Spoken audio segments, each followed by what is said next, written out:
Maidens. Thank you. Thank you. Hi, everybody. Welcome to session 4, our penultimate episode of Printweaver Journey. After this, we only have one session left.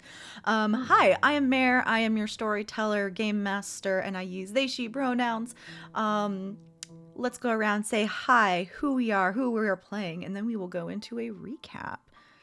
Who would like to go first? I can go. Hey, I'm Glyza. I go by they, them. Today I'll be playing Ira, who also goes by they, them.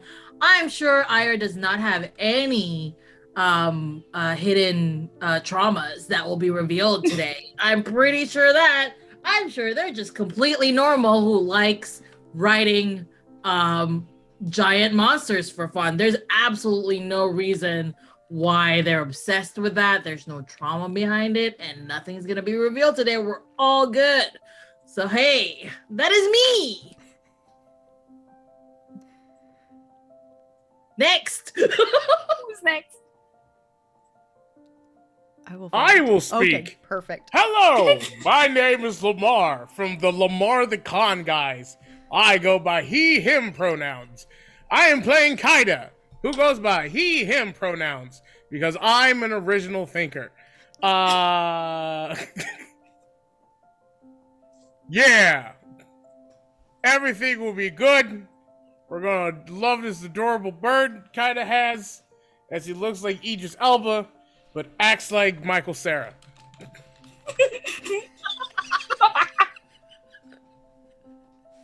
Next. I'll go. Hi guys, it's me, Vin, and my pronouns are he, they, and I'll be playing Stiff, whose pronouns are they, it, and we totally don't have any problems. We have to get we have to get the giggles out now. I'm not gonna do a voice. Hi, I'm Maki. My pronouns are she, her, and I'm playing Wander. Their pronouns are they, them.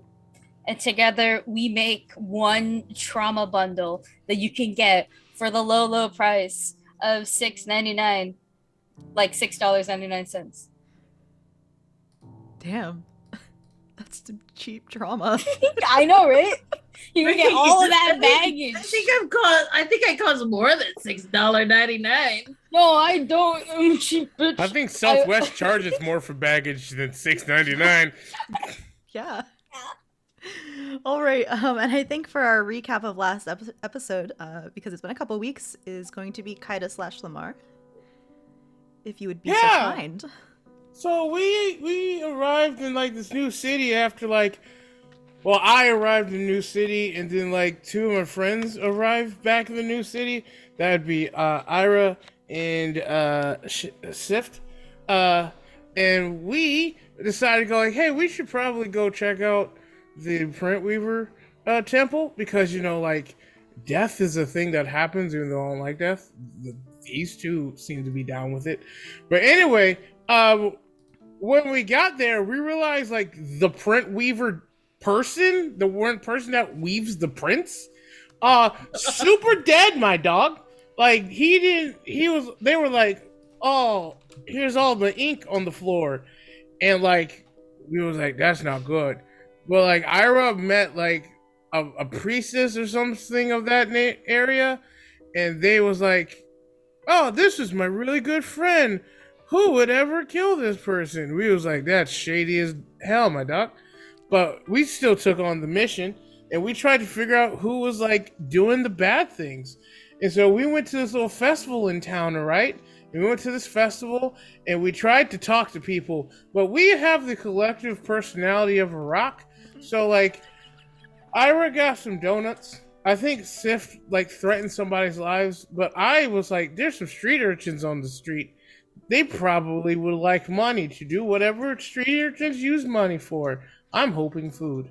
But anyway, the street urchins, like, there's this house down the road that has like these really shady people, and they've been doing shady things. And so the three of us walked over there like a Tarantino movie, and it was like, hey, stop doing shady stuff.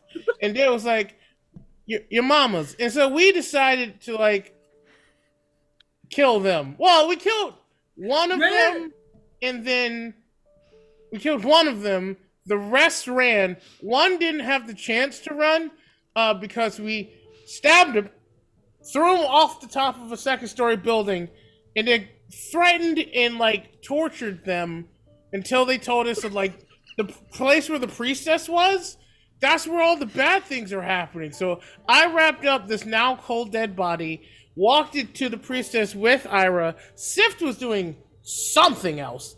And then we went down to the priestess, and I like plopped the body down. I was like, "Speak!" And she was like, "The heck!" And I was like, "Not you." She said, "Not me, my dog." And I was like, "Okay." And so we found out that it wasn't the priestess who was doing it, but like some bastards that she was like chilling with at the same temple. So we went back there, and we was like, "Hey, stop being an asshole." And they was like, "No." And we defeated them too, I think through violence. And then the priestess, who's dealing with the grief of not only losing a good friend, but also seeing that her ranks are poisoned with assholes, she was like, "I'm the Print Weaver now!" And we saved the day. Is she the Print Weaver now? Yeah, she became the Print Weaver now. I didn't know that. Yeah, at the very end, I kind of slipped it in. I didn't know that. At the very The end. more you know. Yeah, so Wander missed a lot. Because Wander. Wandered. Wander, Yeah. Wander. Y'all like committed fucking murder. First thing, self-defense, then murder.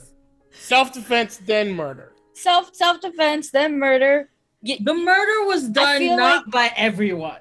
I feel like It was done by technically Stiff. you also tampered with a crime scene and evidence because you took a body and you brought it to a secondary location. First of all, that body tried to kill us. Second of all, it deserved it. Yeah. Oh my. Anyway, let's let Aki and Wander process that for another minute. Hey, if you would like to tip us and maybe give our players some wonderful magic items, you can do that at PrintUp at our Pally. Magic items galore, like really cool scrolls that cast spells and crap.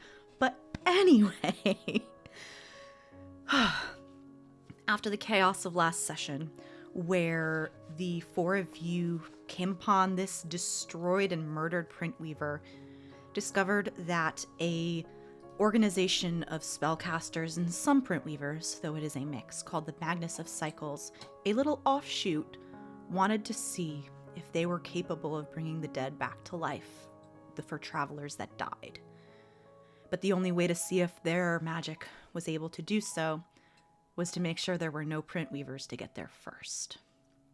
And that is where the three of you came in, took care of that. Stiff took care of and got rid of that little miniature cell. And the traveler that you all met, named Kozis, whose friend was friends of the Printweaver that died, ended up becoming the new Printweaver of Vale Point. And this is where we begin the session. The evening of, or the next day, it is up to you all. Back at that one inn called the Traveler's Rest. And Wander returns. The floor is yours. I want to snap into the scene where Wander is just sitting down and then listening to both Ira, Kada, and Stiff telling what happened, and then Wander going, "So you did the murder and the moving and all that," and that's the scene that I would like us to walk into in the inn. I will say that the time between Wander coming back and the end of y'all leaving the Magnus of Cycles area, you've been getting wide berths of people, and a lot of people have not approached you. Sorry, continue. Who, Wander or just all of us? Not Wander, but specifically the rest of you. Sweet. I didn't do anything wrong. I just wanted some donuts. So how have you been, Wander? How was your wandering? Very, very eventful, but not as eventful as your events. Like, like I um, like I got more flowers, and then they gave me this, and they dropped like a little piece of amber, and then I went and I got someone's pot, and then she gave me this, and I dropped a ring like on the table, and then I got like someone's pig went missing, and like pigs are important, and so then they gave me this, and then it's gonna be just really like, here's a miscellaneous adventure I had. It took like a couple hours, and then I got a lot of stuff out of it. And it's like a show and tell. Out of character, that's adorable. In character, very disinterested. Like there's just one item after the other. Stiff is more focused on like the general populace and their attitude, which is completely fine because they don't give a shit. But that might be a problem, and they eventually interject.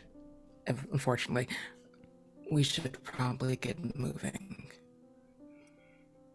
Yeah, There's no reason to stay here. I agree. Wander like Wander did. Yeah. Yes. Is everybody done with this area? I kind of want to go as well. The donuts are great, but they're not that great. I don't want to stay here for very long. What are donuts? Donut holes. And then I present the last 3 that I have left. Do you want to try them? They may be a little stale because I got them yesterday. Uh, I like them. yes. Yes, it's food, right? Yes, it is. Oh. Why food is not normally so circular. And if there's a Yeah. hole in the food, it means a worm got it. Well, this is donut holes. So there's a hole on purpose? No, it's a circle, but there's no hole in it to represent that it is a donut hole. Do you want it? Yeah. There you go. It's delicious. I pick it up like with my thumb and my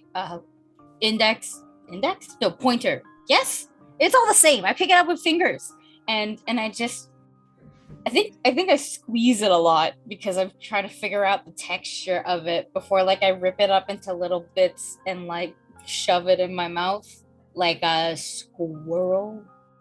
No, not like a squirrel, like a raccoon. Yeah. It is sweet and dusted with sugar and cinnamon. It's delicious. Oh, it's good. It's like Well- a sticky cloud. Yes. It was better yesterday, but I'm glad you were able to have a taste of it today. I still have 2 more. Do the other 2 want my last 2 donut holes? Perhaps we can find a bakery on the way out. No, thank you. Okay. Kaida, would Uh, you like a donut hole? Not for me, but I think Shibu would like to try. Sorry, Oh. not for me, but I think Shibu would like to try one. There is She tweeted. here. Shibu like begins making your way down your arm to the table and over to Ira. Here you go, Shibu. Well, one last one for me then, and I eat it and happily chew on it. The donut hole is way too much for Shibu. It's just Yeah. it's too big for him to have the It's whole okay. thing. Yeah, I'm like, don't worry, we'll pack it up. What do you say when someone gives you something nice, Shibu? Tweet, tweet, tweet. Ah! You're very welcome. And I tap Shibu like very gently. Little head My finger. birdie head rub. And a little boop. You're so cute. I should get a bird. Shibu no. eats some of the donut hole before making his way back up to Kaida's little shoulder strap saddle. Kaida will put the donut hole in the rest of it in like a little knapsack for Shibu. He's like, it's right here. And puts it in his bag. For later. Yep. And then Kaida will be like, I'm done. I've committed, I guess, an atrocity for justice, and the city does not like me anymore, which is okay, I guess. But maybe we should continue and move on because there still is this like incessant nagging to pull me in a certain direction to solve something that someone far stronger than me probably could take care of. But we go anyway, yeah. Yes. Rhymes. Okay, and kind of just stands up and starts walking. Oh, now, right now. Okay. And then Ira also stands up and follows behind Kaida. So it sounds like you're only having a 1-day rest before heading on. Because I know some. Apparently. Okay, so since what happened last session was yesterday, you'll have a 1-day rest. So you can make rolls for strength, will, and dex. Okay. That will fill up those pools, but your vitality stays the same. If you want Dang to get a It's longer okay, rest, so- you gotta take 3 days. It's okay. Oof. It's not that bad. It's just a D10. I mean, it's just a 10. I lost 6. It's okay. It's okay. You can always drink ink to recover vitality. I do have 100 drops. Can I just drink all of it? I don't. Yeah, I believe that will give you 1 vitality back for every 100 drops. Oh, well, that's not a lot. It's not. Can I give, like, can I share my ink? Or is it like my ink? Oh, you can do whatever you want with your ink. You could share it if you would like. Would you like some ink? I would love some ink. How much inks you want? 600 if you can spare it. Yeah. And I just, I guess, what we'll do is like a bird. is just okay. So I don't know how we are transporting ink, like how we have been. So what I in my head am thinking of now is I'm giving you a sippy cup full of ink, Yeah, a sippy cup drink. and I can give you the 600 you need. Yeah. Sweet. I am just gonna mark it here that I've consumed 600. Yes, I was trying to look for the exact ruling, but I am pretty sure once you consume 1,000 drops of ink, it overloads your system and puts you down to 1 vitality, and you're like out until you can get actual rest. Wow. Well, Yeah. sweet. Yeah. 1,000 drops? I believe, yeah. This game's really designed for you to die a lot. It is. Yeah. Well, I've just consumed 600, so that's great. Yeah, the ink slides down easier than you think it would, especially if you've never had it before. It doesn't have a taste, but it's slick, like oil. I like it. It's a little weird, but I like it, and I feel much better. Thank you for the offer, Wander. And I really like it. Thank you. I feel much better. Shall we go then? Yes! This kind of been walking still. Like, Walking. gone. Right. We should follow Kaida. Did everybody else heal up? Okay, we're good. Kaida then. somehow took no damage in all the bee crap that happened last I session. don't know how. Stiff is taking 100 ink shot. Just 100 drop shot. Just throw it back. Perfect. As the 4 of you begin to make your way outside of Vale Point, when you're walking past this colorful market with their stalls and many street food items, such as kebabs and more donut holes, the overarching stone with glowing runes on top illuminates the area. And when you leave, just a sense of safety just disappears once you're outside of the city walls and protections. And once again, you begin to head north, following this ink sneaking across the ground in intricate patterns. And you walk, and you walk. The wilderness is quiet in some ways and loud in others.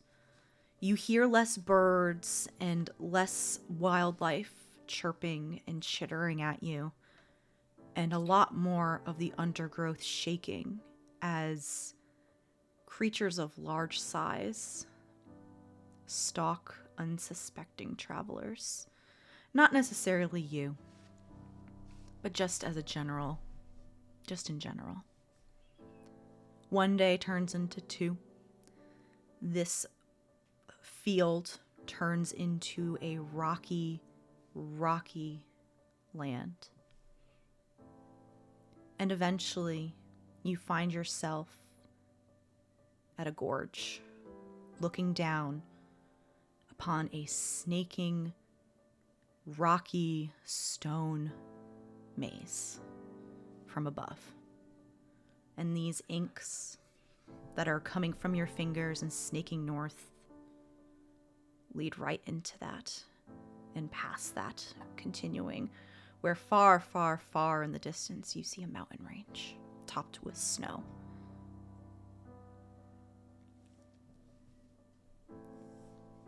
But you are standing on this top of the cliff. There is a switchback leading downwards. What do y'all do?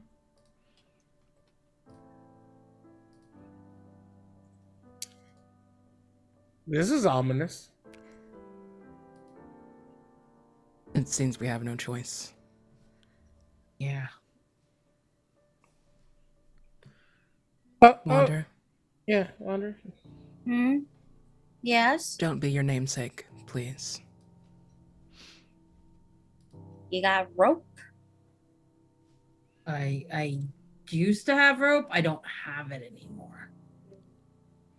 I somehow do Hey. not have rope. There is a switchback leading down the side of the gorge. So it's a little treacherous, but it'll take a while, but you're just going to go back and forth, back and forth. Oh, no, the rope was for me.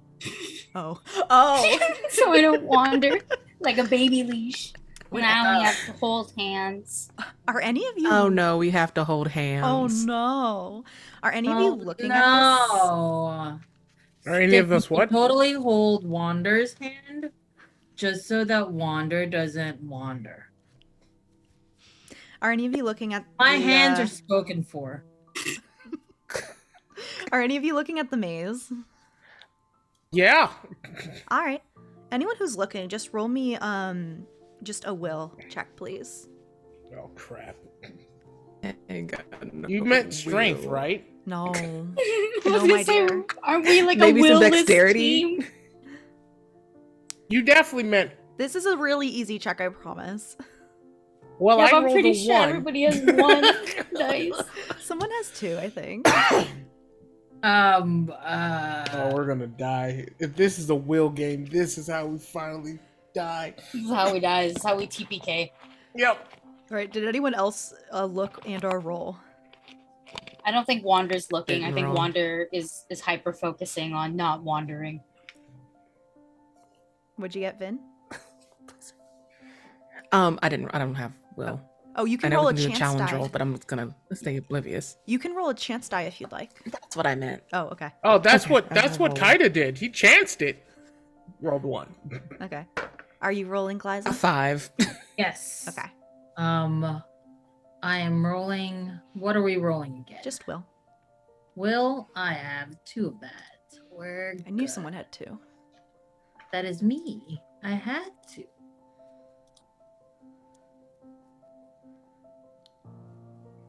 They're the most lovable rocks in all of the land.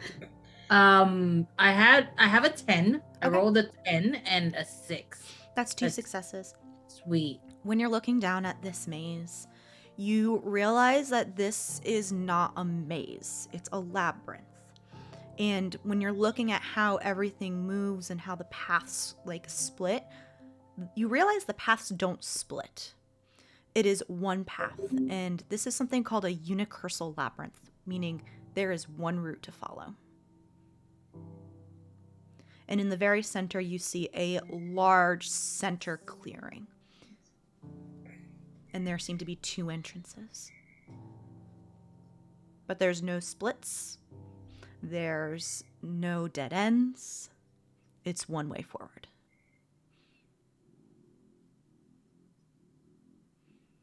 All right.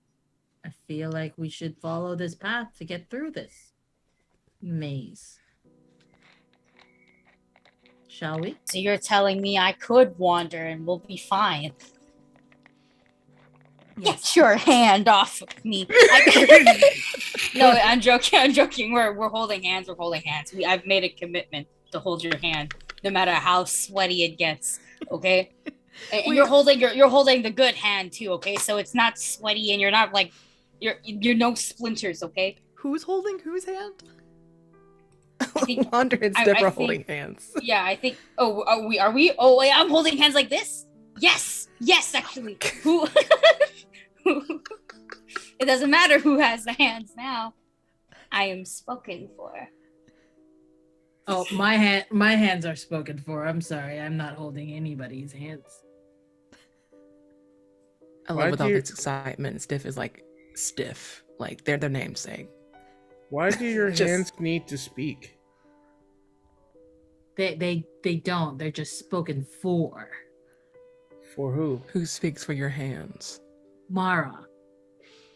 Mara's not a hand doctor. Or speaker? She's my whatever. The- Not yet. Was she? I mean, I hope so. Eventually, maybe. I've tried. I've asked her out multiple times. You tried to get her to speak for your hand? Yep, What was it trying to say? that it loves my hand. She loves my hand. Just the hand? Everything. But mostly my heart. But also everything. So she wanted to speak for your hand that she loves your heart for Yeah. your hand. Oh Yeah. no, that makes perfect sense because hand and heart both start with H. Yeah. In Exactly. the language that we're speaking, this is correct information. Steph is walking, by the way. This is So that means I'm walking too. And I'm following. Slowly. And That this means they both conversation start is with happening as we're like, H. yeah.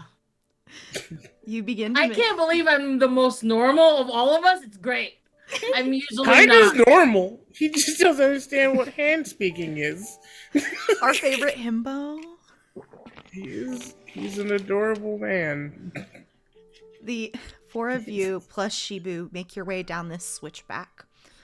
When at this time of day you have reached this gorge, it was early morning, and the sun is in the sky by the time you reach it and make your way down to the labyrinth. The walls, upon closer inspection, you can see are stone, but it looks like green vines and wood and roots are growing into this rock seamlessly without it being destroyed or eroded away as it curves forward and to the left in a single path.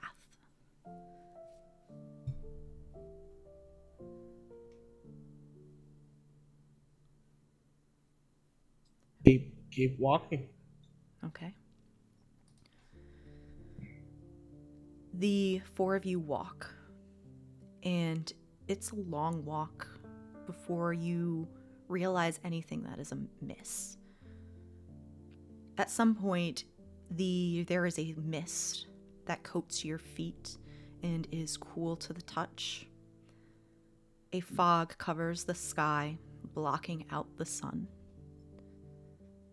What's the order? Who's in front and who's in the back?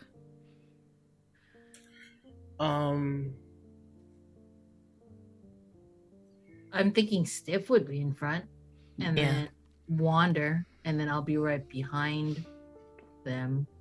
Shadow come up and back, still trying to figure out what this hand speaking thing is.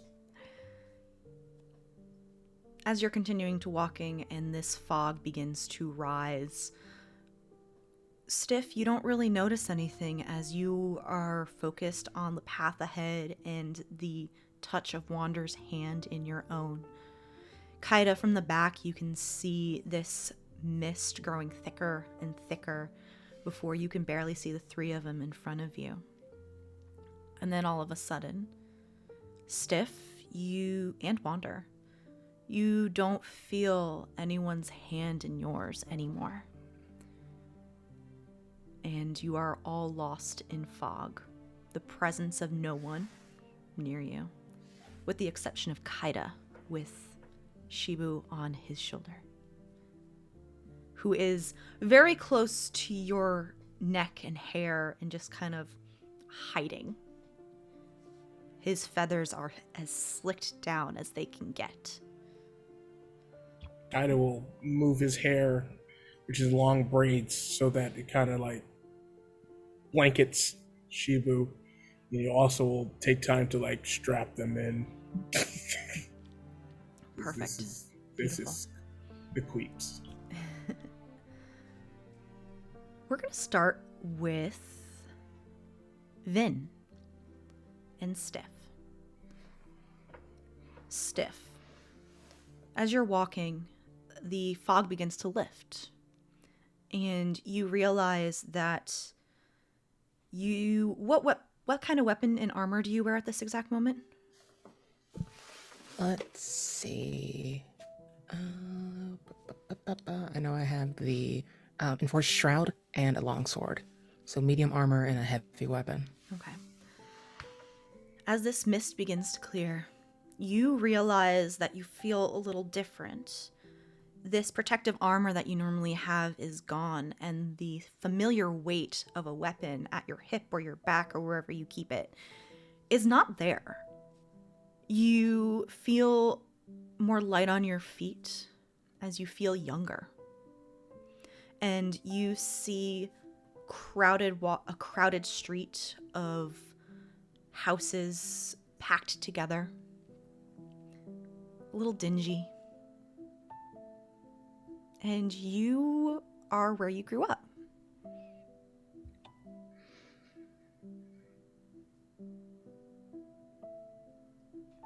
What are you doing right now? On a normal day. I think, okay, a normal day, younger. When you are not yet stiff.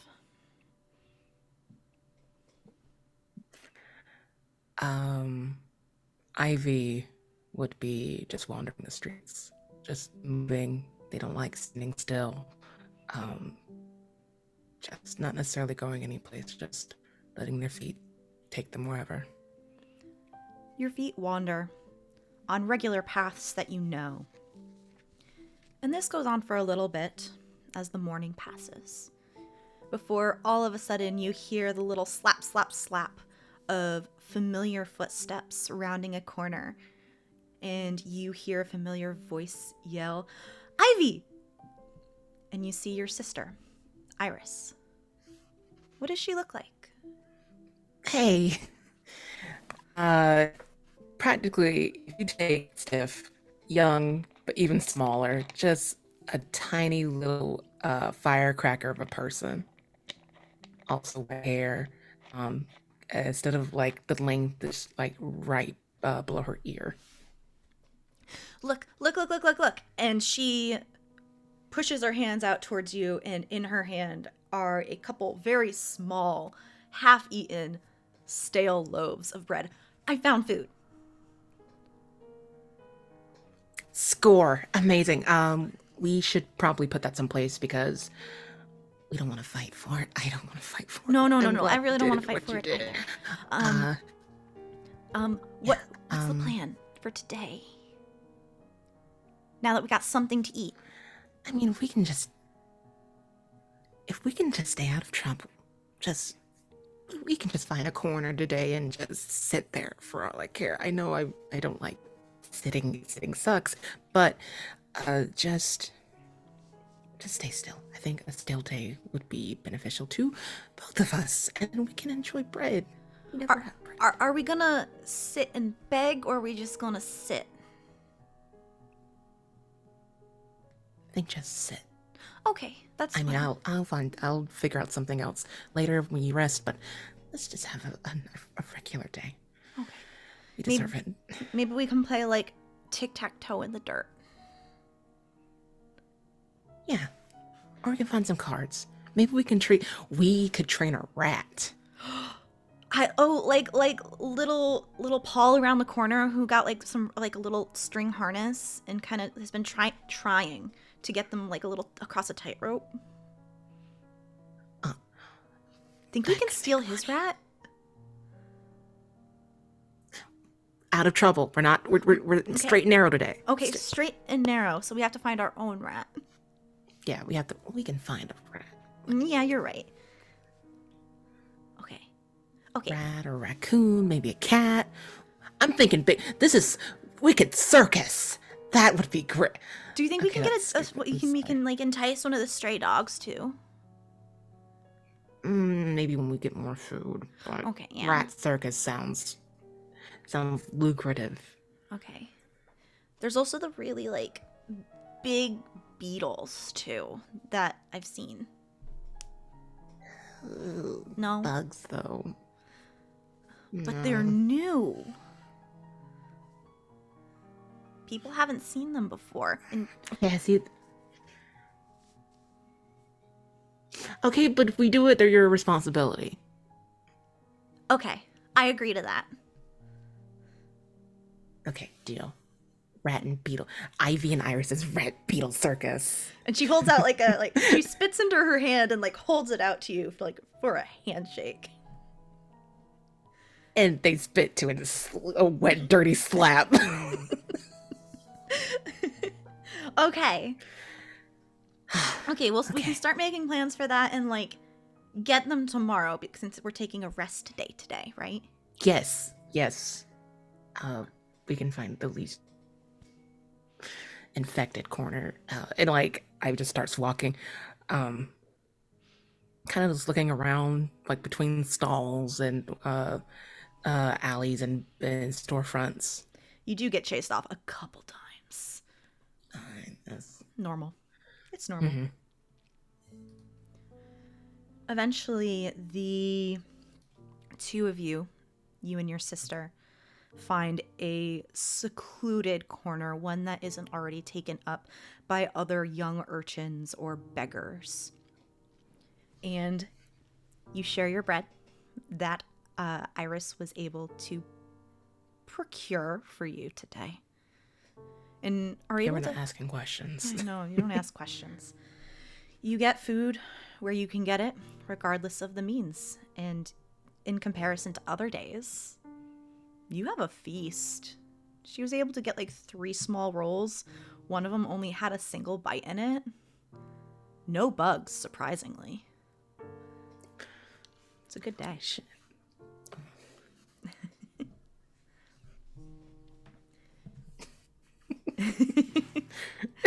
Yeah. Okay. Yeah. Just enjoying it, like leaning against the wall. It's just a sigh of relief. Just looking up at the clouds and just trying to make the best of it. Iris is looking up at the clouds too, and is finishing up her last roll, making sure to get every single crumb off of her grummy little shirt. And is just whimsically staring. Do you think that if we left, we'd find somewhere better?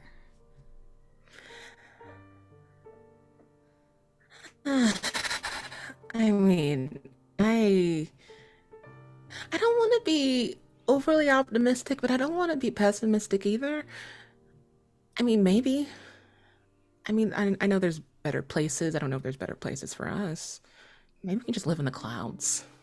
They don't seem to worry. That'd be It really rains, cool. but that's It'd what they be do. the softest bed in the world if we can live on a cloud. A cloud house with cloud loaves. A cloud circus.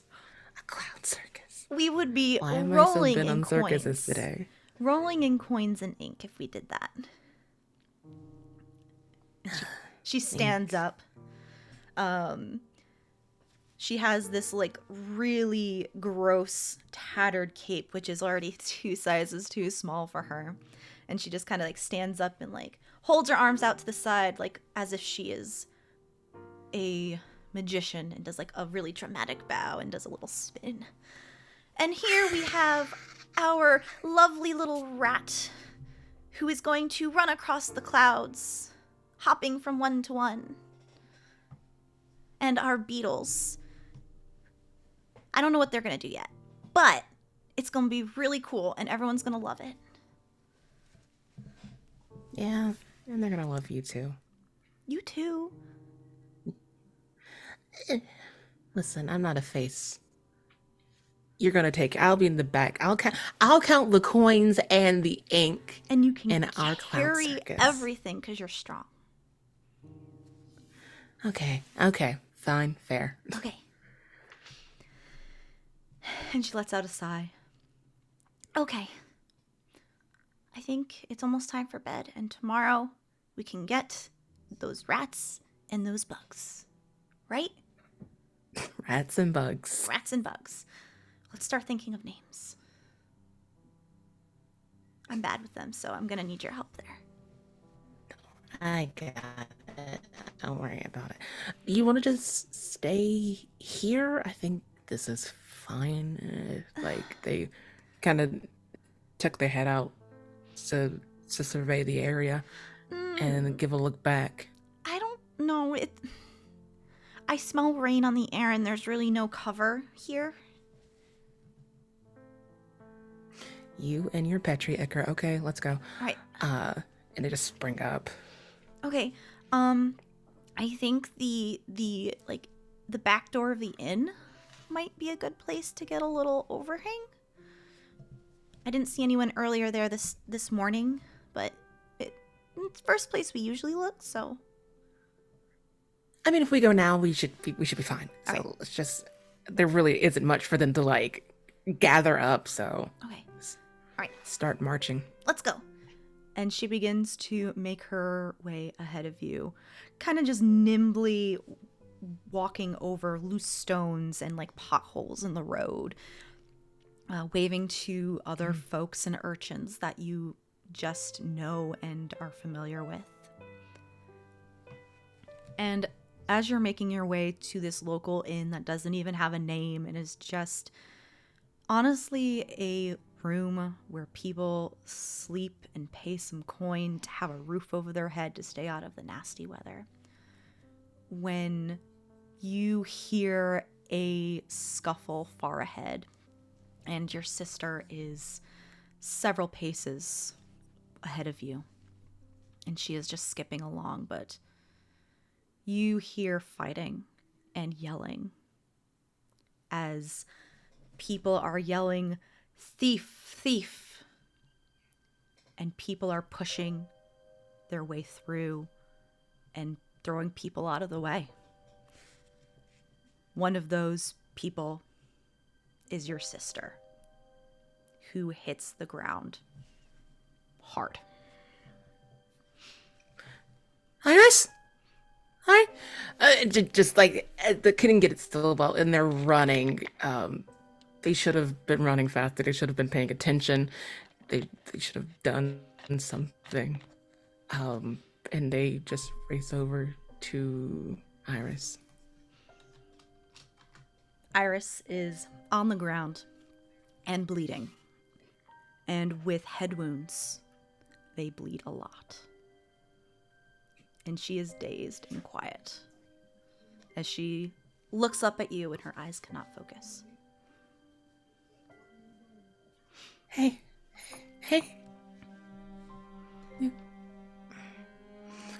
You hit your head. Are you okay? It's just. Do you? Yeah. Who am I? I think I'm okay, Ivy. I think I just need to bandage it up and take a nap. No, you don't. No. And they scoop her up. Just stay awake. Start naming the beetles, okay? Iris, Violet, Rose, like be names, okay? Carnelian. And yeah, and Ivy just elbows the door to the inn, just asking for help, just pleading for someone to answer.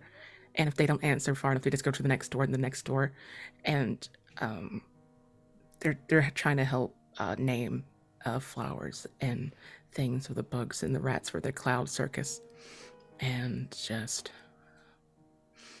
begging when as Iris goes on, hopefully as long as they can. The world is not kind to street urchins, especially in this area. And you do not hear anyone or get any help from anyone.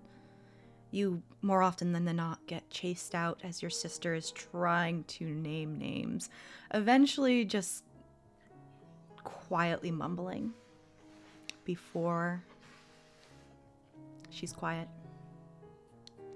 And I think it's even just like the silence. I to their knees and just holds on to them a bit, and tries to wrap them up in what's left of their cloak, and just murmuring about a cloud circus. As if the clouds hear you, fog continues to roll in. And we'll go on to Wander.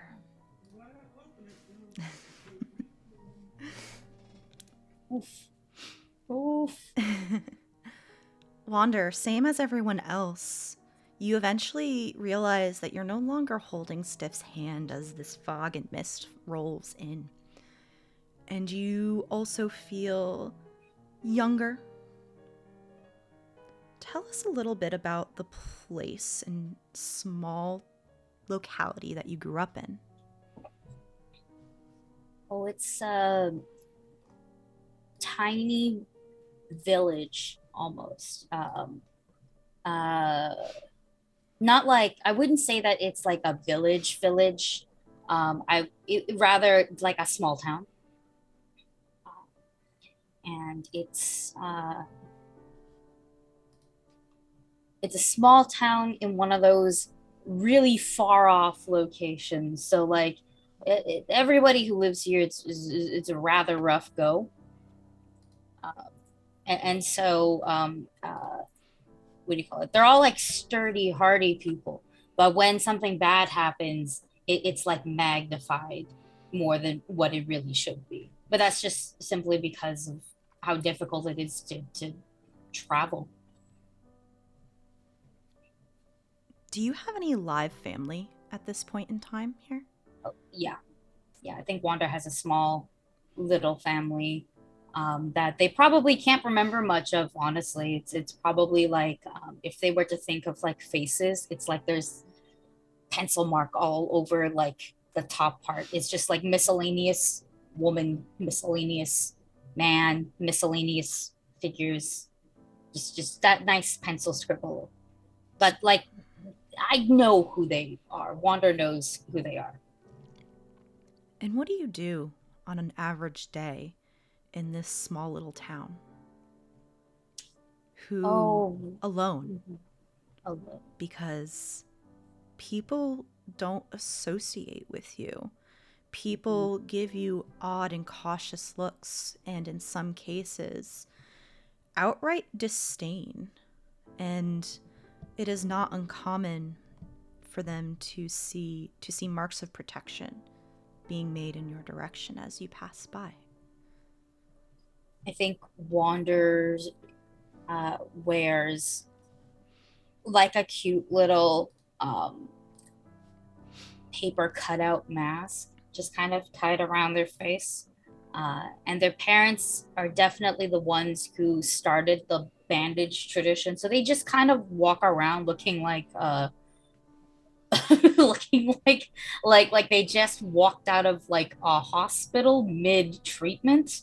They're not like bloody or wounded per se, but it's just the overall look, being bandaged almost head to toe with a little tiny mask on, and clothes that definitely don't fit, and I don't think would even be considered clothes. I think it's just whatever they had on there to give a little kid, It's like Ariel wearing a goddamn sail for a dress. It's just there. As you're walking, you see repairs being made to homes, to fences that hold livestock. The outer walls of your small little village are broken because you know, and you have been told, that every time someone tries to set up a warding on your village with ink to protect from monsters and to keep monsters from seeing your home, tragedy just strikes again. Before they have time to even do so, monsters loot the place again. And this has been going on since you were born. Because that's when the original wards fell.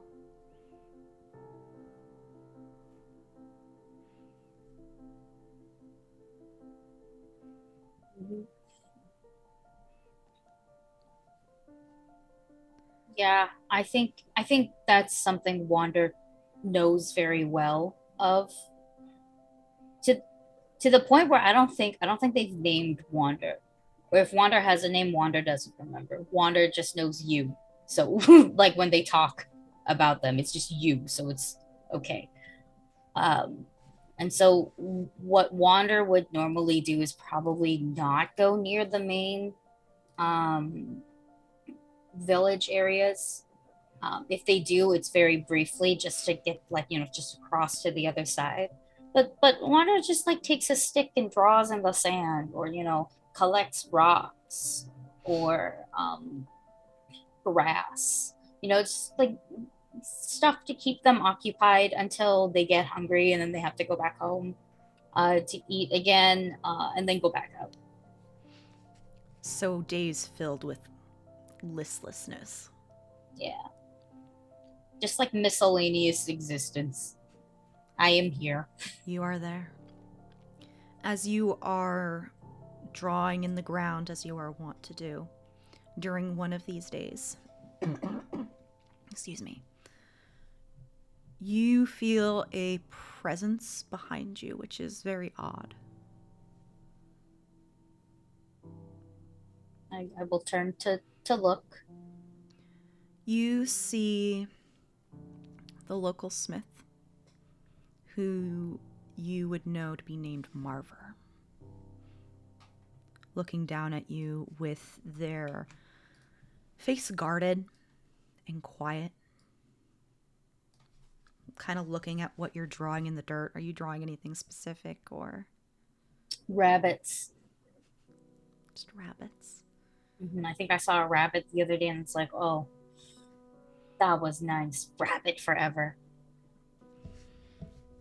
And their arms are like kind of crossed, and for a second they seem uncomfortable, which is not uncommon around you, but it seems like they are uncomfortable in a way that they are trying to talk about something that they don't want to. They're trying to do something that they don't want to do.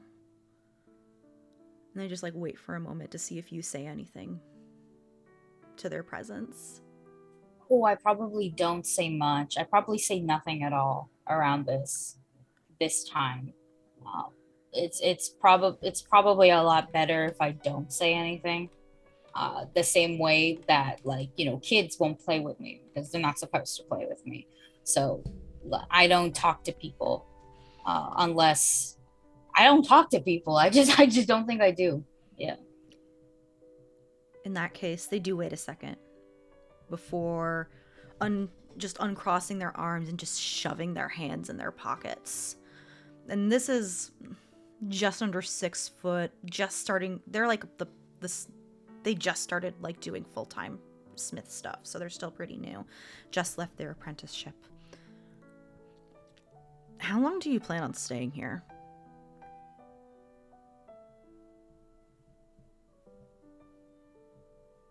Just a shrug. Mostly because that's a weird question. They just kind of look at your rabbit, look out in the direction of outside of these useless walls. Why did they tell me to do this? I don't want to do this. You know people think you're bad luck, right? A nod. Like, people think you're a beacon to monsters. And that's why we can't be safe and why we're losing people every week.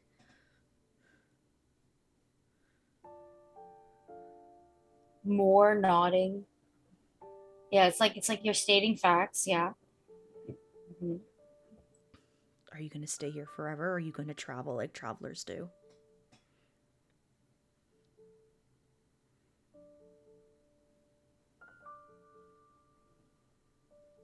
I think Water will look at the rabbit drawings, and then look at the gate, and just kind of contemplate for a bit. And that's kind of the answer that this person will get. They just kind of like wait for another like awkward moment, couple minutes. And when they realize that you're not going to say anything, they just abruptly turn and walk away. And you can vaguely hear mumbling about, I tried, someone else can do this next time.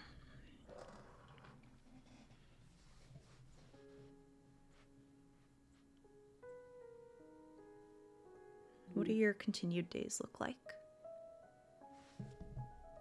It's a lot of the same things. Probably a couple more people have to come up to me and make their weird little small talk about leaving. And I'm a kid, so this is weird. But like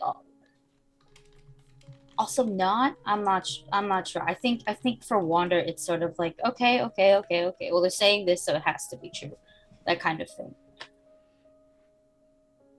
And they think about leaving a little bit more each day, but they're not sure where they'll go, what they'll do, what is outside, that kind of vibe. How long does it take for Wander to begin traveling? I think it's a couple weeks of constant asking before Wander decides to travel, and Wander will only go after their parents tell them to go. And that is kind of how they will start. When your parents talk to you, they look like they're only doing this reluctantly. They look sad and hurt and conflicted. But at the end of this time frame, several weeks, they do put a bag together for you, and they ask you, but they don't force you.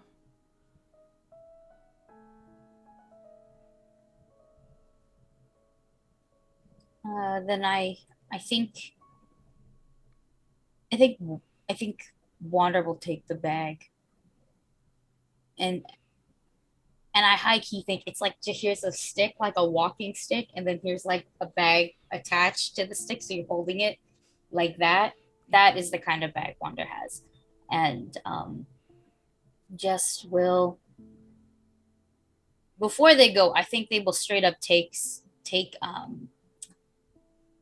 a hat that they find in the middle of the village, not paying for it because these guys want them to go, and so Wander's gonna go, but Wander still needs to like cover something up. So the hat covers up quite a bit of their like tiny body. So they'll leave their house. They will steal a hat, kind of right in front of the owner, wear it, and just go, and they'll never come back. And thus begins your wanderings. And as you leave this little small village, you are walking into smoke and mist. And we're going to go to Ira. Ira. Yeah. You find yourself young, a young child, way before your first death as a traveler. Yep. And you are back at Well Hollow, the little town where you grew up. My home. Why don't you tell us a little bit about your parents? Ira's parents are vets. The closest things that will be vets in this area. They do take care of the pets that people have. Farmers, there are farmers there, and they're also the main people that look after the monster underneath Well Hollow, basically making sure that as much as possible it's not too much in pain, if that makes any sense. Like, yeah, they have to harvest it for ink, but also like they want to make sure that it's not, that it's still. Your parents want to make sure it's the process. The process is as painless as possible. Yes, that's the thing. So they're mainly there for that as well. And sometimes they also heal up local wildlife, birds that might have flown into a tree and have a hurt foot or a wing. They have on more than one occasion treated Canadian moose. It's true. That is also one of the things that Ira has realized hanging out with them, that they love Canadian moose and they're very sweet when they're asleep. That's pretty much it. And rare, not as common as monster under Well Hollow, pets, or wildlife. They also treat monsters that are hurt, ones that most people would run away from. These large creatures with hard carapaces or with one too many limbs. And they do take you out with them sometimes as just a young child. Yep.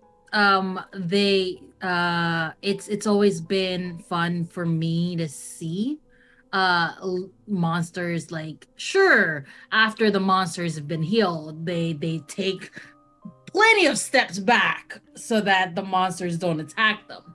But I think one of my goals in life, which was definitely evolved from hanging out with my parents, is to have a monster pet. Like a monster so like thankful to be taken care of that they would just be like my friend. I haven't found one. My parents haven't found one either, but it will happen. And I think that's partially why they still continue to take you out of the protections of the town, because you have this appreciation. And they have always told you, whether they are treating up livestock or pets or moose or monsters, that monsters aren't inherently evil. They're just they're just acting according to their nature. And if they're injured, they're hurt and they just need help. And exactly. that's their job. And they try the best they can. Yep. That is one of the things that has always been expressed to me as a child, and I continue to carry it with me. They have taken you on their most recent trek into the wilderness outside of Well Hollow. A little bit towards where you now know is the second session, the Metal Forest. Off in Yes. that direction where there are woods. Some other townsfolk have reported seeing an injured monster. And your parents have said, we're going to go take care of it. We're going to see if they need help. And they have brought you along. Very responsible parents. But also, they also know if that you knew that they were going to see a monster, you would have followed anyway. Yeah. It's also true. So they're going to keep an eye on you where they can see you. And step in where they can. I'm following them and I'm very excited. I was like, what kind of monster are we going to see? Are you going to be able to come close to it? How big is it? Can we ride it? And always that question of can we ride it is always there. And the answer is always no. But like one day it's going to be yes. And Ira's going to be there to ride it. Is this a mother and a father? Mother, It'll be mother and father. Okay. As you are bombarding your parents with questions, your mom laughs and says, "I don't know. We're gonna go find out." We're going to try though, right? Would you want someone to try to get a piggyback on your back without asking first? You are correct. I would ask for permission. And if it is a smart monster who can give you an answer, you should ask. Otherwise, it's very dangerous. What if it's not I mean, all monsters are smart, but what if it is a monster that's just doesn't understand communication from me to write it? And we do not. And then she waits for you to finish the sentence. Write it. Yes. Your dad walks next to you and just like ruffles your hair. I understand you're enthusiastic, but I just want to be friends. I know. And write stuff. And becoming friends with something, especially creatures that might not like us, takes time and trust. Okay. I will be the most trustworthy so I can ride a moose. Okay. Okay. Later. We're gonna deal with a monster now.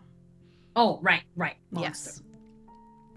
And as the three of you continue to walk into this small forest, it gets colder. And at this point in time, it's like late spring, beginning to go into summer. But you see snow on the ground. You see the trees just covered in ice. Oh. And eventually you are walking into this snowy little glade. Just full, large piles of snow. This is different, right, Dad? Yes. Do you think it's the monster doing this? Probably. Oh. I want to be that monster's friend. Have some snow whenever I feel like it. And your mother is looking around and calling out, "Hello? We heard that someone might be hurt out here. It's okay. We can help." We're healers. Well, they are. I'm not yet. And you and your parents see a little scrambling of something, not super large. This would probably be the size of a large dog, maybe something along the lines like a Great Dane or something along those sides, one of the larger breeds, scuttling from snowbank to snowbank. And you see sunlight glinting off some kind of metal. And the three of you hear a low, like a high-pitched hiss that kind of like breaks to a low pitch, kind of like when a teenage boy hits puberty. And you hear, "The great Xandri does not need assistance. Be gone." Oh, you're a person. "No, be gone." And out from the side of one of these snowbanks, like hackles raised, you see a large creature with scales each made out of chunks of wrought metal and a long tail and 4 pairs of dragonfly like wings. This is a dragon. I am happy. Hi. Is this your pet? And one claw is lifted from the ground, just hanging. Oh, Be gone! I want to heal it. I want to touch it. Can I touch you? You get a hiss in Oh. return. Where are you the dragon? Just eyes are at you, but your mom and your dad just puts a hand on your shoulder, and your mom goes forward and just just plops on the snow and just quietly begins talking to this dragon while taking out some food and just like putting it far in front. And it's like a staring match for a long time. A very long time. But your dad tries to keep you from running forward. I want to touch him, Dad. I know. He's so cool. I know. Just be patient. Be patient. Be patient. That's right. Be patient. And this dragon, which has named itself Xandri,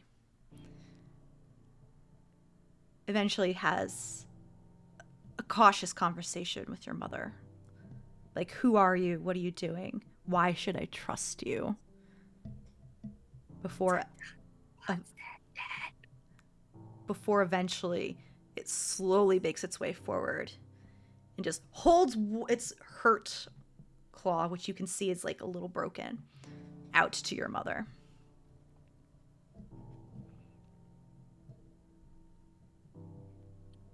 Can I? Hey, dragon, Xandri. It looks at you. Can I like rub your forehead?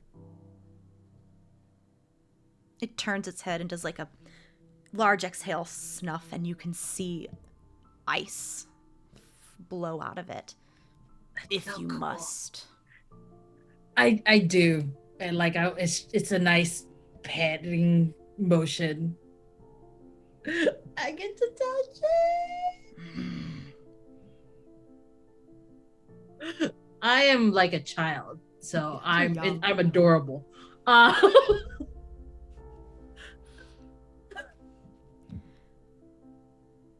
It's not very talkative.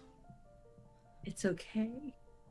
And when your mom has done all that she could, including painkillers, it kind of like backs up abruptly and just Ooh. gives all of you a growl Oh, before turning around and leaping into the sky.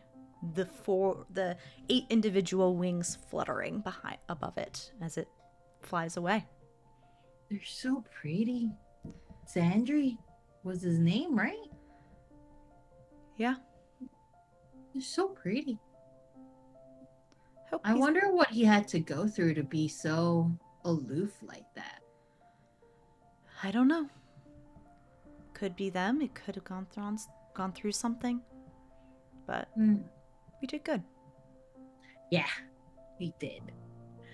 You ready to go I home? didn't even try to ride him.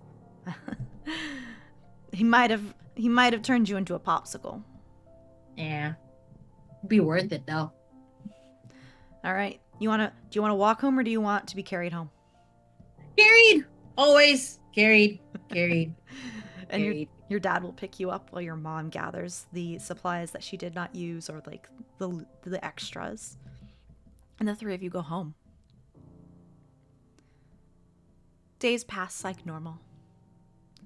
And when your parents don't take you, don't take you to take care of creatures like outside, whether it's usually because it's too early in the morning or because it's too late at night and you're sleeping, they will usually gather you up and take you to Mara, who will look after you, which I don't think you're complaining.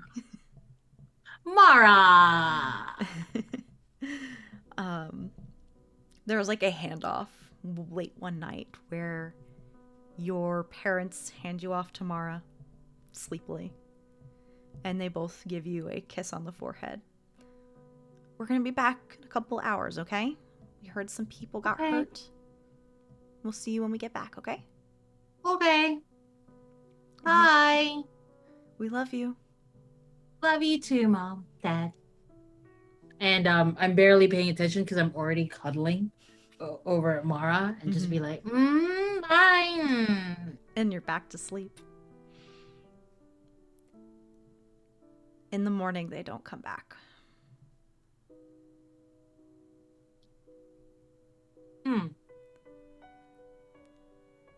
Mara? Yes, Ira? Mom and Dad didn't come back. I know. Let's wait for a couple more hours before we go ask some folks to look for them, okay? Okay. Maybe They're it's- usually here by now. They are, but maybe it's a waiting game. Okay. Okay. A couple more hours pass, and Mara will hand you a book before going out to investigate without a word. Okay. And I happily read the book, but like more just like, where are they? Very Than really confused. paying attention to the book. It's about another hour before Mara returns, and it's at this point it's mid-afternoon, and she looks solemn. Mara? And she'll like kneel in front of you, gently take the book out of your hands and close it and put it off to the side. What's wrong? Your mom and dad got really, really hurt.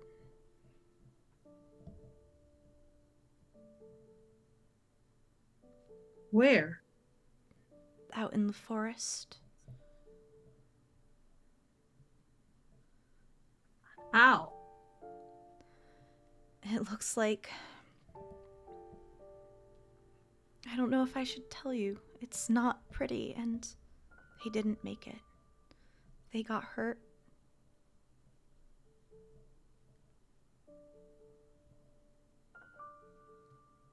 How?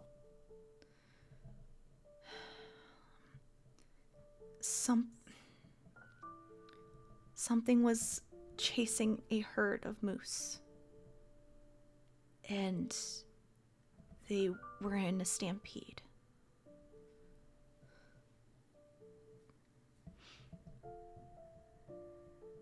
Honey, I'm so sorry.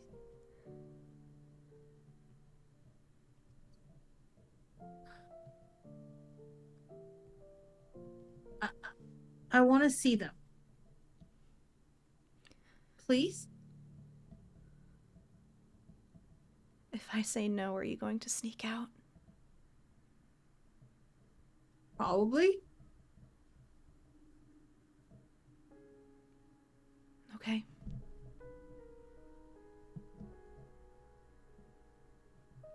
And she'll lead you away.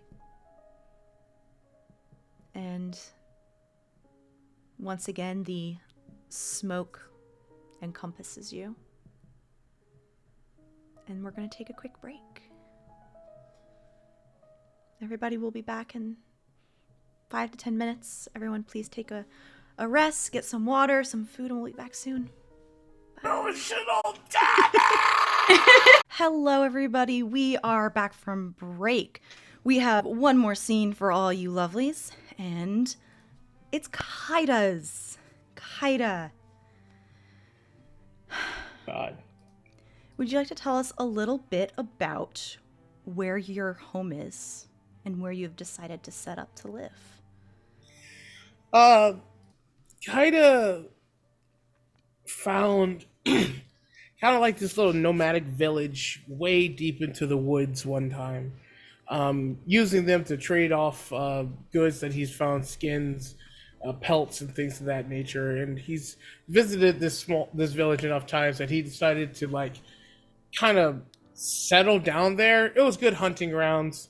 People generally didn't mess with him too much, and so think about like it's a very cashless society.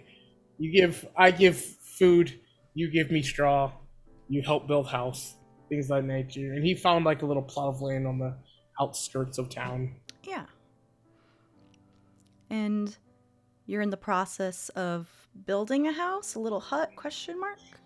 Yeah, kind of would probably be building a small hut, a little bit away from the core village, but enough that he can join if he wants. Nothing too big.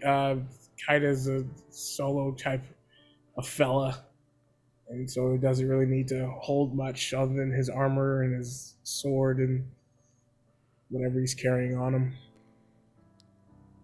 When you are building your little hut, it's midsummer. The sun is hot, high in the sky. You hear cicadas humming in that incessant drone. And it's very peaceful. You hear laughter in the distance of some children, the bleating of sheep out in the pastures. And surprisingly, you see someone walking towards your home. Kaido will kind of like have his eyes locked directly to the thing walking towards his home.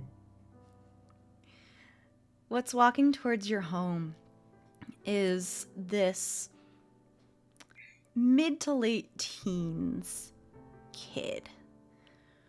They are still getting used to their body, and on their head is just a shocking mop of bright yellow hair.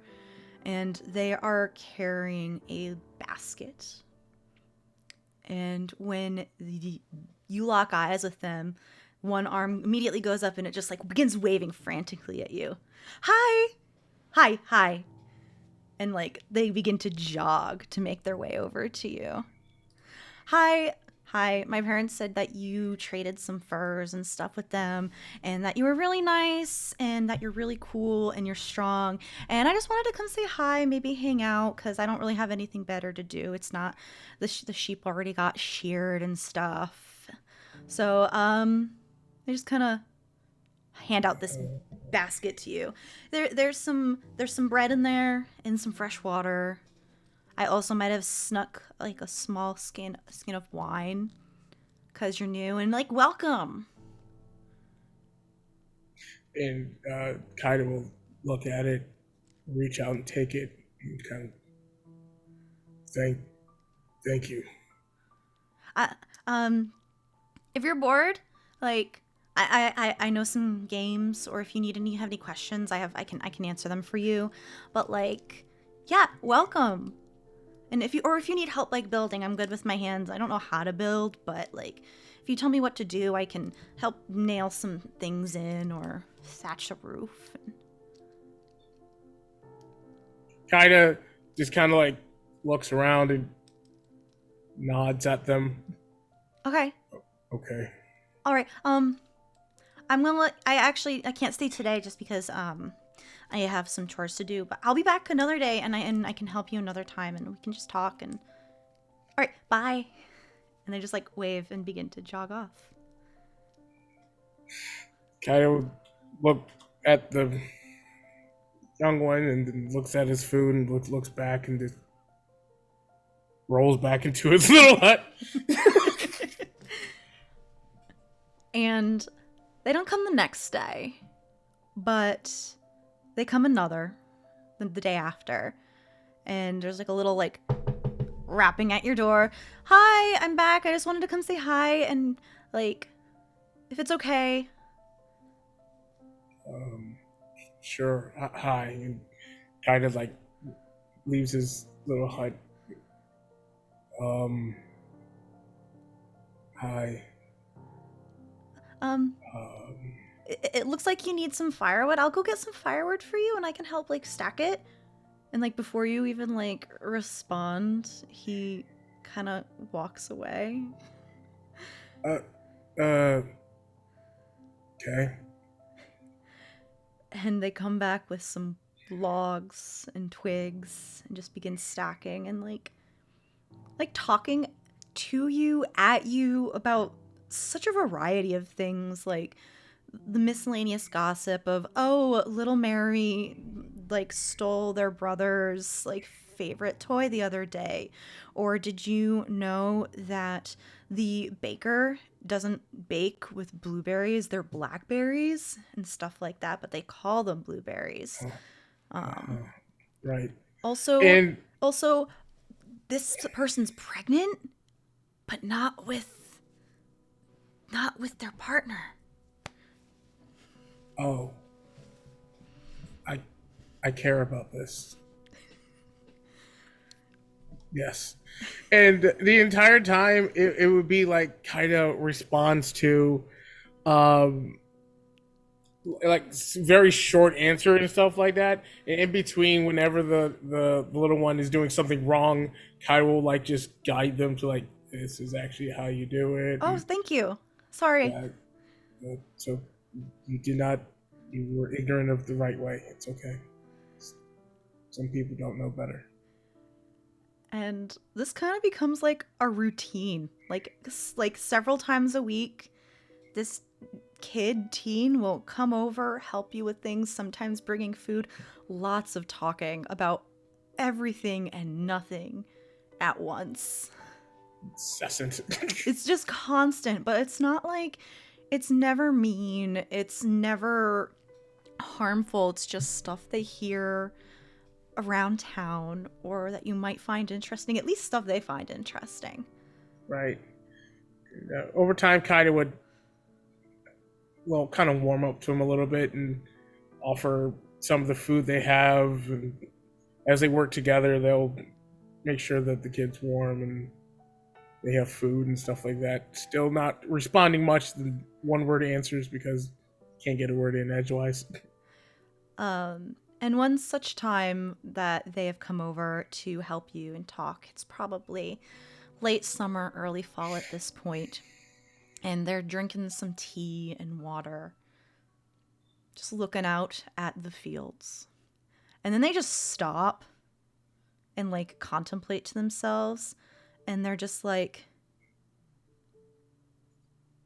I don't think I ever asked your name or if I ever told you my name over the last couple months. How did I forget? Oh, it's okay. You spent a lot of time about the pregnant one. I've been called Kaida. And like they kind of like hop up to their feet and like wipe their hands on their pants and like hold out their hand to you. I'm Shibu. Nice to meet you, Shibu. And you'll shake their hand as well. Thank you for tea. I'm gonna go home now, and I'll come back later. Okay. Bye, Kaida. See you soon. Goodbye, Shibu. And Shibu leaves to go home. this goes on for some time. Life is quiet and nice until it's not. At some point during these next couple weeks, this small village has become a bustle of injured people making their way in this direction.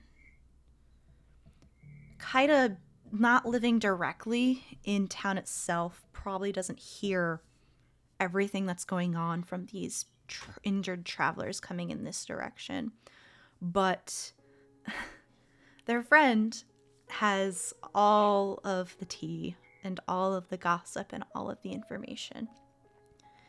And the day after the first injured person arrives, Shibu is back at your place, but not happily rambling on. Oh, I don't know if you heard what's going on, but some people were traveling from the west and there's some monsters coming up this direction, and I'm scared for my parents and my siblings, and some other people said they're going to go fight them and that will be okay, but I'm nervous. Kaida just kind of, for the first time, will like brush his hand off and walks over to Shibu and lowers himself so that they are face to face. And they'll go,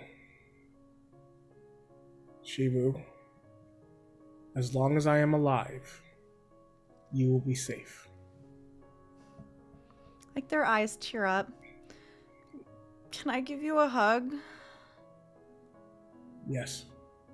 And then he'll wrap their arms around you and give you like this tight, trembling hug.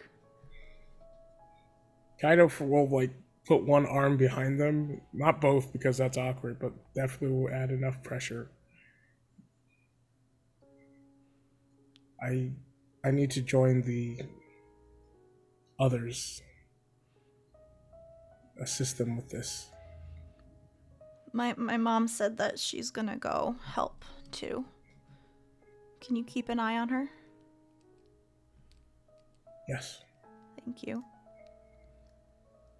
I'm gonna head home and see if we could pack some things up, and maybe we can get out before they get here, and then we'll come back when it's safe.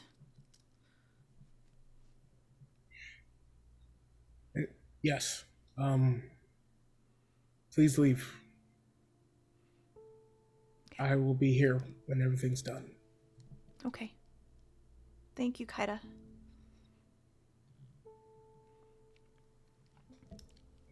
And Kaida will just nod his head and then go put on his armor and his sword and get his hair ready and put on his ring and activate it to make this giant, like, wolf creature appear next to him. And he'll start walking towards the town to see what the hell is going on. You travel with some of the other townsfolk, one of which has bright blonde yellow hair, just like Shibu. And the small group of villagers eventually come upon a pack of large... It's really hard to tell what they are because monsters come in all shapes and sizes. But this just shaggy fur, almost like a wolf but dripping ink, more than 4 legs, and this large bulbous head that uses to like ram things. Would you like to explain what happens when your group comes across this pack? Print Weavers are there to attack, to protect and fight. And Kaida attempts. He drives the fray because some of these people are not blessed or cursed. And while he did his best, fighting as mightily as possible, Kaida will eventually lose this battle. And Kaida gnarled. dies. Kaida dies with all of the other villagers that went out to protect and fight these monsters that were making their way towards your home. Because even though they tried to fight these monsters, unless you are a traveler with magic items or have been fortunate enough to get the money and ink to trade with a print weaver, they were close to useless, their weapons. And this small town was not large enough to have your own print weaver. There was a town like 2 days away, where Kaida was brought back to life by that local print weaver. And she's handing you a cloth as soon as you revive. Kaida revives and takes in this big, deep breath and looks around, sees where he is, simply stands, grabs the cloth, and begins to book it back to the village, not acknowledging the weaver, not acknowledging where he is at all. He knows that he has to get back because there is a problem if he went down. She is not surprised or she's nonplussed as you just go. She's seen this multiple times where someone dies and needs to be somewhere, whether that's to be somewhere important for a good reason or just to go get your items back. But you run into the night, this 2-day travel, and by the time you get back home, there is no home.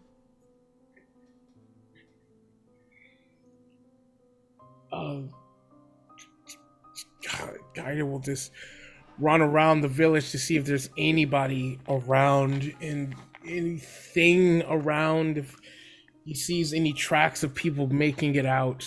And he wants to make sure people made it out. A couple people made it out, but none that were dear to you. There's many dead, many injured. And your lovely friend, Shibu, is not among the living.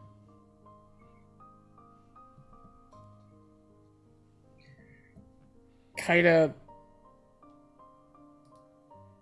can no longer be aloof as he's tried to be, as he drops to his knees above his fallen friend with a giant wail of agony crying deep from his soul, pounding the ground as violence is the only way he knew how to answer. And as he punched the ground with his only ring, the only material that remained with him, he accidentally activates it and creates a new companion. Striking yellow hair. And this little bright yellow canary hops up to your shoulder and just nuzzles your face in comfort. I told you, Shibu. I told you I'd keep my promise. And as you're holding a lifeless body, the fog retakes you.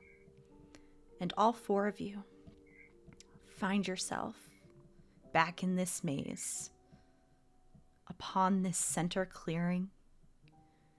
Somehow you've gotten through this entire labyrinth already, not walking through a maze, but through memories. And in this center of the maze, as you are all shaken in some form or another by reliving the past, you see two fighting creatures of some sort. One of them has long hair that is floating behind them as if they are falling through water. Both of them are nude, by the way, wearing nothing except scraps of clothes, and both of them have lines of ink and minutia all across their bodies, one more than the other. The one on the right with the long hair floating, their skinny purple hue, is Wander. And the one on the left that is fighting, their skin almost black with all these lines of ink going across them, is a haphazard, overgrown side shave. The face of Ira.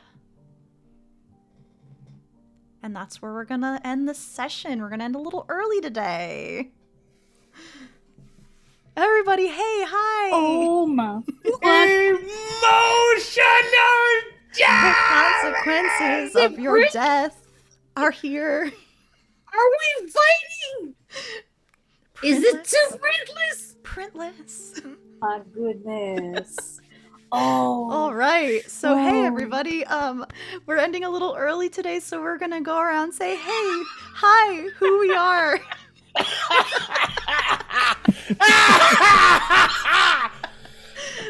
I love cliffhangers. I love seeing everyone's face when they found out who Shibu really was. Yes. Everyone was like, "What the?" You should have seen the people should have seen the text that was happening on Zoom. Everyone went, "What the?"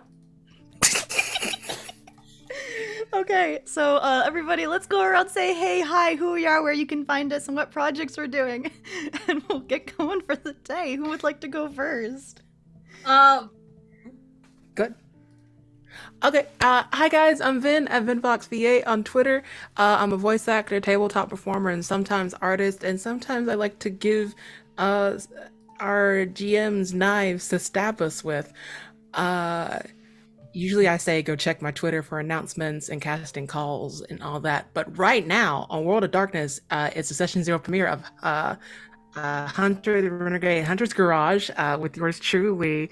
I'm super excited for it, so that's what I'm going to in a bit. So check out our nonsense there, and that's me. I can go next. Hey, I'm Glyza. I go by they, them. I am a person of many hats. I am a podcaster. I am a writer. I am a TTRPG performer. I'm a talk show host. As a TTRPG personality, you can see all my stuff by going to bio.link/classical Glyza or checking me out on twitter.com/classical Glyza, because that is where I make most of my announcements there, and I'm always perpetually on Twitter. So if you ever need to contact me, just Twitter, that's how you'll do it. If I ever disappear on Twitter, there's a problem, and you don't want that to happen.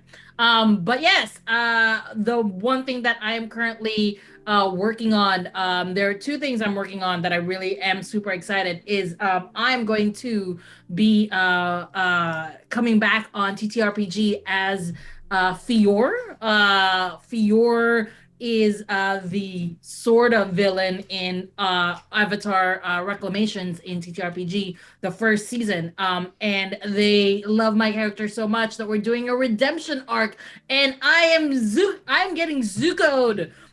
So keep an eye out. It's gonna have, of course, Nikki, Riley as our wonderful GM. It's gonna have Rio Masa as my sibling, and the wonderful Honey and Dice as my as the one that's trying to lead me down the path of righteousness, basically. So keep an eye out of that. I'm very excited for that. I'm also excited for a new game that's coming out. It's going to be on Gremlin Collective. It's a new channel, but this is my attempt at making a 10 Candles campaign. That's right, a 10 Candles campaign. What? You heard it first from here. I will be the first person attempting to do a 10 Candles campaign. I'm intrigued. So it'll happen. And that's it for me. Next. I'll go next to follow that up.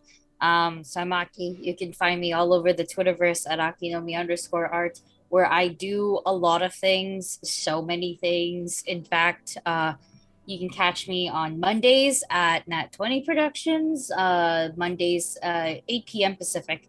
where we play Pathfinder. And I'm a lot gayer over there. And well, not to say that I'm not gay now. It's just I'm sad now. I'm a sad gay over here. I'm also a sad gay over there. Wow, consistency, right? I do a lot of things, so the best way to find them all is just on my Twitter, and yeah. And top of the morning to you, lots, lasses, both and neither. My name is Lamar the Con Guy. That's Lemar the Con Guy. Instagram, Twitch, Twitter, TikTok, your parents' phone numbers, all on the Lamar the Con Guy. I am a TTRPG player, singer, performer. I'm in a band called Radio Go. You can find us at radiogo.band on websites and stuff like that. We're a cover band. We do great things. I'm a singer. I can't play an instrument. I am going to be I am joining the DAT network October something, as we are going to be part of Roll20Con playing Paizo's new release of Kingslayer, I think is what it's called.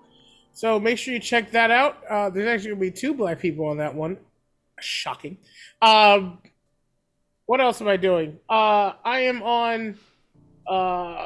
I'm playing Leverage TTRPG on Open Circuit Studios on Wednesdays. I'm playing a hacker named Ukwele. Big leap from my IT life. And what else am I doing?